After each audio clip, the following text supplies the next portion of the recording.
Everyone, कैसे हैं friends. आशा करता है कि आप लोग अच्छे होंगे।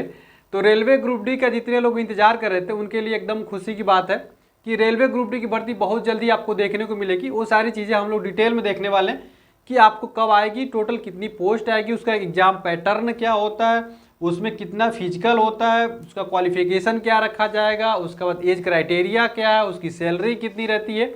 ये सारी चीज़ें हम लोग आज की वीडियो में डिस्कस करने वाले हैं। तो एक बहुत ही बड़ी खुशखबरी है उन युवाओं के लिए जो एकदम लगातार लंबे समय से इंतजार कर रहे थे, क्योंकि रेलवे ने सारा एग्जाम अपना शेड्यूल कर लिया था, रोजगार शेड्यूल कर लिया था। पहले एलपी का लिया, फिर टेक्नीशियन का, फिर RRB, NTPC, JE, RPF, SI, constable, सारा डेटा इनके पास आ चुका। पैरामेडिकल वगैरह सब कुछ इन्होंने निकाल दिया है नोटिफिकेशन। और एलपी वगैरह का तो एग्जाम भी हो गया, टेक्नीशियन का होने वाला, आरआरबी जेई का भी होने वाला है।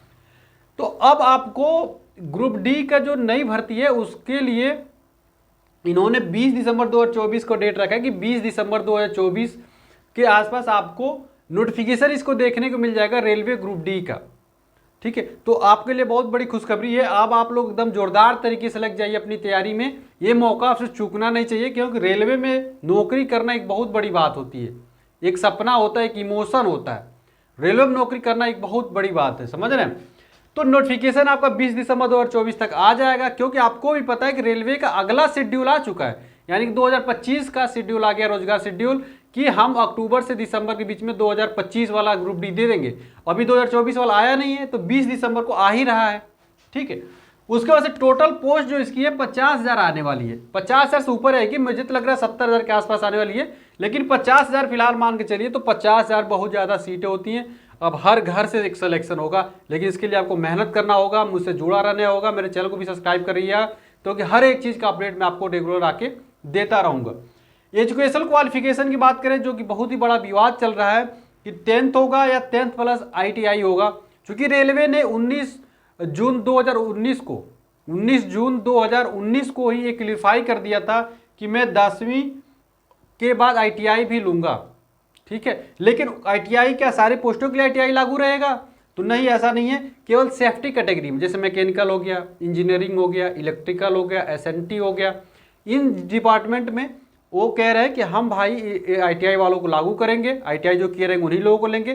जैसे नॉन सेफ्टी कैटेगरी में 10th तो रहेगा ही रहेगा, जैसे पोस्ट गेटमैन हो गए, पॉइंट्समैन हो गए, हमाल हो गए, उसके बाद से हॉस्पिटल अटेंडेंट हो गए। बहुत सारे ऐसे कैटेगरी हैं जिसमें एजुकेशनल क्वालिफिकेशन जो है वो 10वीं रखी गई है, और सारी पोस्टों में 10th प्लस ITI रखी गई है। हालांकि अभी तक जब तक ऑफिशियल नोटिफिकेशन नहीं आ सकता है, तब तक आप कुछ भी कहना इस पर कि ITI लागू रहेगा या नहीं लागू रहेगा, ये अभी कहना बिल्कुल सही नहीं है। लेकिन आप लोग क्या चाहते हैं, ITI लागू रहना चाहिए या नहीं लागू रहना चाहिए, इस पर आप लोग अपनी राय जरूर दीजिएगा, कमेंट करके मुझे बताइएगा। ठीक है, ये तो नोटिफिकेशन आने के बाद ही क्लियर होगा कि ITI लागू रहेगा या नहीं लागू रहेगा। ठीक है, उसके बाद एग्जाम पैटर्न क्या होता है वो भी थोड़ा जान जाइए।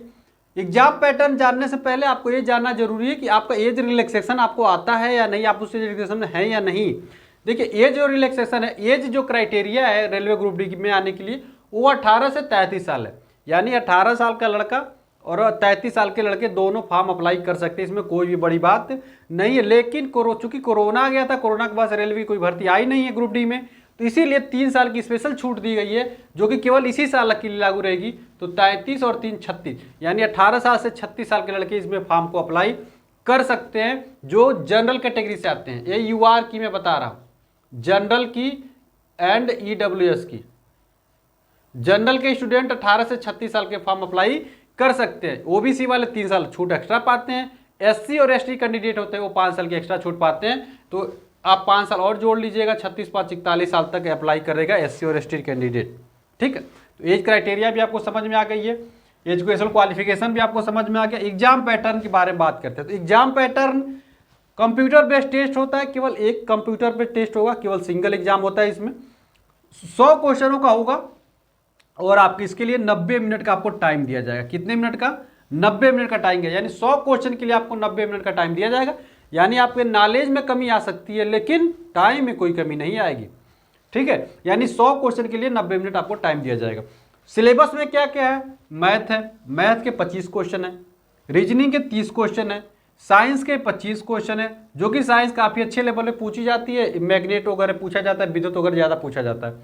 करंट अफेयर और जीके पे 20 क्वेश्चन है, ठीक है, जिसमें से करंट अफेयर का हिस्सा ज़्यादा ही रहता है, इसीलिए मैं ज़्यादा करंट अफेयर ही लिख रखा है, ठीक है। तो इन सारी चीज़ों, मैथ को आपको सिलेबस पता है ये लगभग, अर्थमेटिक ज़्यादा एडवांस का बहुत ना के बराबर होता है, रीजनिंग सिलेबस आने दीजिए, सारी चीज़ें मैं डिटेल बताऊंगा कि आपको इतना आइडिया होना चाहिए कि मैथ के 25 आएंगे, रीजनिंग के 30 क्वेश्चन आएंगे, साइंस के 25 क्वेश्चन आएंगे और करंट अफेयर के 20 क्वेश्चन आने वाले।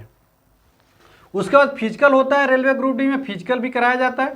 तो यदि रेलवे ग्रुप डी में फिजिकल कराया जाता है तो 100 मीटर की दौड़ होती है। सबसे पहले आपको 100 मीटर दौड़ना रहता है। तो अगर मेल हैं आप, यदि मेल हैं तो 4 मिनट 15 सेकेंड में आपको दौड़ना रहेगा। मेल कैंडिडेट को 4 मिनट 15 सेकेंड में दौड़ना है, और फीमेल जो कैंडिडेट है वो 5 मिनट 40 सेकेंड में उसको 1000 मीटर दौड़ना है, ठीक है। 1000 मीटर टोटल दौड़ होती है, 4 मिनट 15 सेकेंड और 5 मिनट 40 सेकेंड अपना मेल और फीमेल दौड़ लेते हैं।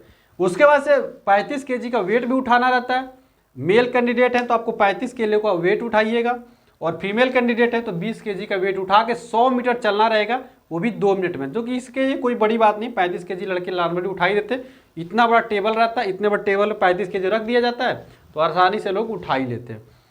लड़कियां भी 20 kg का, इतना भाई उनके हाइट के लगभग थोड़ा सा नीचे रहता है तो आसानी से लोग उठा के रख के, और आदमी कितना है 2 मिनट का रहता है, तो हमको लगता है कि 100 मीटर चलने में कितना टाइम लगेगा, तुमको जितना टाइम लगेगा दौड़ने की क्या जरूरत है, आराम से चले जाओ, 30 सेकंड बाद भी 100 मीटर चला जाता है, ठीक है। तो ये सारी चीज़ें रही आपके। तो आपको 20 दिसंबर के आसपास आपका इसका नोटिफिकेशन देखने को मिलेगा। वीडियो अच्छी लगी हो, जानकारी अच्छी लगी हो तो वीडियो को लाइक करिएगा, चैनल को तो जरूर सब्सक्राइब कर लीजिएगा। रेलवे ग्रुप डी की पल पल की अपडेट के लिए व्हाट्सएप ग्रुप से जुड़ जाइएगा। हर एक चीज़ का व्हाट्सएप ग्रुप में मैं तुरंत नोटिफिकेशन भेजता रहता हूँ। और टेलीग्राम चैनल से पढ़ाई करना है तो फ्री में सारे कंटेंट आपको फ्री में उपलब्ध है वहाँ पे टेलीग्राम चैनल पर। टेलीग्राम चैनल पे भी जुड़ जाइए और अपनी तैयारी को मजबूत करिए। रेलवे ग्रुप डी की तैयारी के लिए मात्र 4 महीना सफिशियंट होता है। यानी एक नया स्टूडेंट भी आए ना, एकदम बिगिनर, जिसने अभी तैयारी शुरू ही नहीं की हो, तो 4 महीने में रेलवे ग्रुप डी की सिलेक्शन आसानी से पा सकता है, कोई भी उसको परेशानी नहीं होगी। और जी जान से मेहनत करेगा तभी, अगर मेहनत ही नहीं करेगा तो नहीं हो पाएगा। 4 महीना सफिशियंट होता है रेलवे ग्रुप डी की तैयारी के लिए। और चलिए मिलते हैं अगली वीडियो में फ्रेंड्स। वीडियो अच्छी लगी तो लाइक करिएगा, चैनल को सब्सक्राइब करना बिल्कुल मत भूलिएगा।